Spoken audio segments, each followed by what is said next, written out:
Bharuch highway પર ગંભીર અકસ્માત ટ્રેલરની અડફેટે 6 ગાયોના મોત 8ને ઈજા ઘટના સીસીટીવીમાં થઈ કેદ ભરૂચના નેશનલ હાઈવે 48 પર સેગવા વરડિયા ચોકડી નજીક એક દર્દનાક અકસ્માત સર્જાયો છે.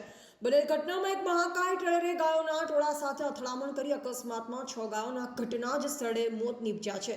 ઉપરાંત 8 ગાયોને ગંભીર ઇજાઓ થઈ હતી. ઘટના સમયે પશુપાલકો ગાયો સહિતના પશુને ચરાવી સેગવા લઈ જઈ રહ્યા હતા. સીસીટીવી ફૂટેજમાં સ્પષ્ટ દેખાય છે કે એક તરફ જઈ રહેલ ગાયનું ટોળું અચાનક ભાગવા લાગ્યું અને ટ્રેલરની અડફેટમાં આવી ગયું.